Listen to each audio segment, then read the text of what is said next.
Hey guys, Grady's mom here, and today I wanted to talk about how to be a mom or a wife or a housewife that does it all. And the reason why I wanted to talk about this topic is because I've had a lot of people message me, and actually even before my YouTube days, even before I was a mom, I used to have friends or even people in my family just say things to me like, "Oh, your house is so clean. How do you keep it so clean?" Or how do you get a nice dinner on the table every night? Or how do you stay so organized? Or why this? Or how do you do that? So I figured I would sort of answer, not really answer, but sort of give you guys some tips on how I do it, why it works for me, how I make it work, that kind of thing. The first thing I need to say is I am naturally an organized kind of go-getter, fast-paced, motivated person. Not everybody is like that, and that's fine. We're all different. I know tons of people who are the extreme opposite of me, and that's not really something you can force. It's something you can learn, but it's not something you can force. You have to be willing and wanting to be more domestic, organized, and all of that to make it work. It's not just something that you can wish for and it's just going to happen overnight. With that being said, like I said, I'm just a naturally motivated, organized, kind of domestic person. Even before Grady came along, when I did work, I would just always have a game plan for things. So that's what I want to talk about first.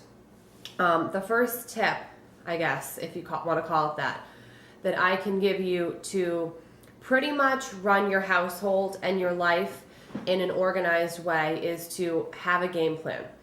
Whether that means you have an actual planner that you write your game plan down on, or if you don't have a planner, or you just write it on a sticky note like I do.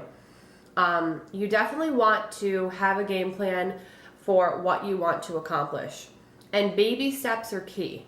If you're a chaotic, unorganized, hot mess, and you want to have everything organized, everything clean, everything, prepped, whether it's meals, all your laundry done, your house spotless, and you want to go from that extreme of being disorganized and not good at that to, getting to that point. It's not going to happen overnight. So you're going to need to do baby steps.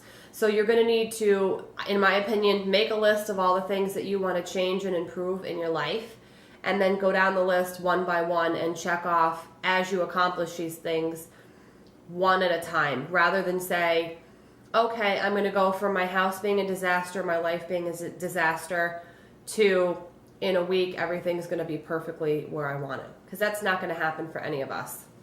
You're going to need to do baby steps. Now, one big tip I can give you, and I know all moms are going to agree with me on this, is we're all tired. I'm tired and I have one. If I had 2, 3, 4, 5 kids, I'd probably be in a coma right now because I'd be that tired. But with one, I am exhausted. I never knew this level of exhaustion until I became a mom. I think I just took sleeping in for granted so much before I became a mom. Sleeping in to me now is sleeping till 7 o'clock in the morning, even on a Saturday. That's sleeping in for me. So long gone are the days of sleeping till 10 a.m. on a Saturday and then lounging around all day and relaxing. That's just not feasible for me. It's not my life anymore. So a big tip for you guys, if you want to get more organized and stay that way, is to get more sleep. Now, I know that that's not an option for everybody. Some people have a newborn that needs to be nursed or fed every couple hours. Every mom has a different situation. Some moms have kids that are older, so they are able to get that sleep that they need. For me, what works is staying on a set sleep routine. That's just what works for me. So every night, Monday through Friday or Monday through Thursday, I make sure I pay attention at night and don't lose track of time. And make sure around 10 o'clock I start the routine of, getting my face washed, brushing my teeth, and kind of winding down to go to bed and, to be in bed by 10:30 or so. I really make an effort to stay on that sleep routine. Sometimes I get, you get carried away, whether it's you're watching a movie, you're on the phone, you're on the computer, you're doing stuff around the house. It could be anything, but definitely try to be more conscious of what time it is and set a bedtime for yourself, a realistic bedtime. There's nights that I wish I could go to bed at 8 o'clock because I'm that tired, but that's just not realistic for me. So I found what works for me is at around 10 o'clock, start getting myself ready and get in that mindset that it's time to go to sleep. That's been really working for me since my son pretty much was out of the, real baby phase where he needed to be fed throughout the night. So let's say in the past year and change, that's what's been working for me. Prior to having my son, I would stay up till 2 o'clock in the morning, even if I had to work the next day. I was always a night owl prior to becoming a mom. So if you can get more sleep, I would highly recommend it. You're gonna feel better, you're gonna look better, you're gonna have more energy. I mean, it all goes hand in hand. So if you can set a realistic bedtime for yourself and stick to it, you will notice a difference, especially when your body gets accustomed to getting that same amount of sleep every night. I usually wake up around 5 o'clock in the morning during the week, as most of you know, to do my morning routine, which is getting my husband all situated for work, packing his lunch, making sure he has coffee, just kind of my morning ritual. I have my coffee, it's sort of my quiet time. Because I wake up at 5 in the morning, I need to go to bed at 10:30, because if I go to bed at midnight, by the time I fall asleep, I pretty much have to wake up in a few hours. So that just doesn't work for me. The second thing I want to talk about is eating well. Now, I'm not saying you have to be on a diet and only eat health food, all that. But what I mean is make sure, number one, you have something for breakfast. I never ate breakfast my whole adult life. When I was a kid, obviously, yeah, I had to. My parents made me. But in my adult life, I really never ate breakfast until recently, and I've actually noticed a couple things. Not only do I feel better, have more energy, a big thing I noticed is when I didn't eat breakfast, by like 10:30 in the morning, I was so ravishingly hungry that I would overeat, and I would eat like 2 lunches, which isn't really healthy because now when I eat breakfast, my body is able to regulate and space out my meals better and my portions better. I think my cat's going like crazy right now. So I eat a small breakfast, even if I'm not really hungry. I'm not going to say I force myself to eat it, but I just sort of remind myself you need to eat something for breakfast. It could be a small little English muffin. It could be a small yogurt, just something that's breakfast worthy. So I have my coffee in the morning, I have my breakfast, and I make sure to drink at least a small glass of water with it. And honestly, that small change in the past few weeks, I've actually noticed it enough to mention it. And then at 10:30, 11 o'clock in the morning, I'm not ravishingly hungry and I don't go out and eat 2 or 3 lunches. So now at 10:30, 11 o'clock in the morning, I don't even think about it. And then at normal time, noon, 12:30, I get hungry and have a normal size lunch. So not only do I feel more energized, I don't feel as hungry, and I don't find myself overeating or snacking a lot more. So I have just a small breakfast. I'm not saying you have to make home fries, bacon, eggs, toast, all of that. I don't have time for that. None of us do. Just have something small for breakfast. It could be a yogurt, a piece of fruit, a couple pieces of toast, a bagel, anything. That's going to get you through for the energy that you need. Then I have a normal size lunch and then a normal size dinner. And then usually after dinner, I'll have I guess some kind of a dessert. Even if it's not something sweet, I'll have like a little snack or something.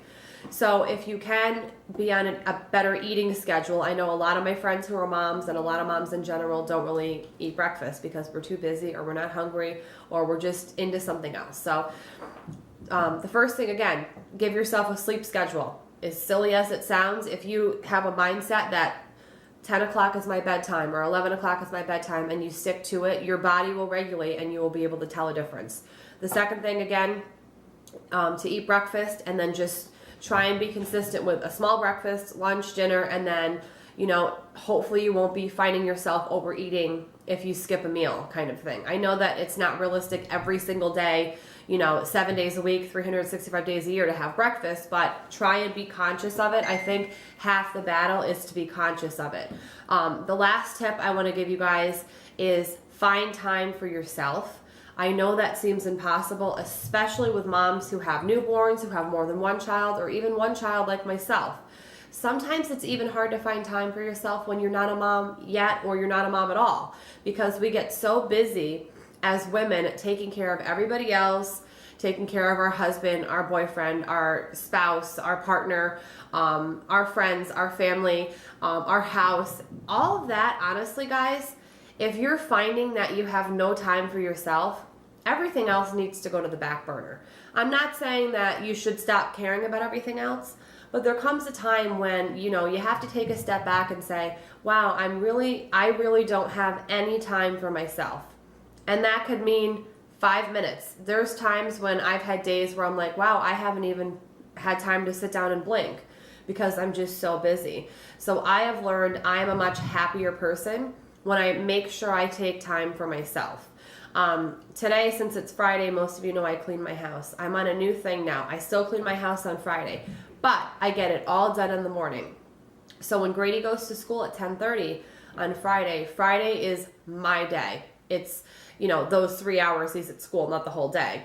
But that is my time where I can relax, truly relax, sit on the couch if I want to, catch up on my TV shows, talk on the phone, do whatever I choose to do. If I want to go out and do some errands or something, I feel like all that can wait, and Fridays are my day that everything that, is cleaning related, laundry related, all of that's already done. So now Friday, I can do really truly what I want to do. So whether if that is errands or not, I try to make it more of a mindset that this is my time. I'm going to use it wisely. I only have the 3-hour window when Grady's at school. Like today, for example, my house was all clean before he went to school. I don't know how I managed to get it all done. I have 1 load of laundry left to do, and that's it. My house is situated. My laundry situation is good. Grady's at school. So after I film this video and edit, I'm just going to sit and relax. I'm going to probably catch up on a couple TV shows. And for me, that's a big deal because, as a mom, it's not always easy to sit and watch a TV show, especially in silence where no one's asking you for something, needing help with something, asking you 50 questions. It really is so valuable to put in perspective how much you time is so valuable. You can't even put a price on it. And again, I find that as moms, we all fall into this happening from time to time, or sometimes even on a regular basis. And there comes a time where you just need to put your foot down and say, even to your husband or whatever your case may be, listen, I really need some time for myself. I'm just going to take an hour, 2 hours, whatever, and do this. If that means getting in your car, driving to Starbucks, wandering Target, going to a bookstore, exercising, it could be whatever you want to do. But the key is it should be something that you specifically want to do, that you enjoy, where you can truly clear your mind and not have any distractions. It can all, it can just be about you for that short time. Now, I know that can't happen every day. I usually get like 1 day a week where I can truly unwind and do exactly what I want to do. The rest of the time I am tending to my husband, my house, my son, and then errands that are related to, responsible things like grocery shopping, things that aren't exactly leisurely. So I hope this gave you a little bit of insight onto what works for me and how I pretty much keep myself on a schedule. And that's just working for me. And I'm finding that for me personally, that I find I'm happier this way, being on a routine. I feel that I have a pretty good handle on keeping my house in order, my life in order. And it's all because of these things that I've talked about in this video. I get the sleep that I need. I wish I could get more, but I get enough.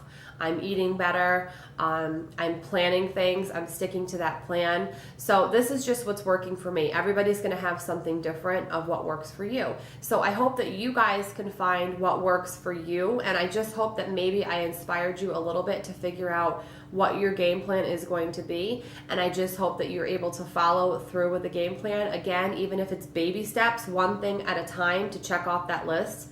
And then hopefully by the time everything on the list is checked off, it'll just all be a routine and you won't even have to think about it anymore, because that's truly what happened to me. Now it's just a routine. It's kind of like a well-oiled machine. I just kind of go through the motions and it all works in the end result. I'm happier this way and my life feels more organized this way. So again, that's what works for me. I hope you guys have a great day and I will see you all in my next video. Bye guys.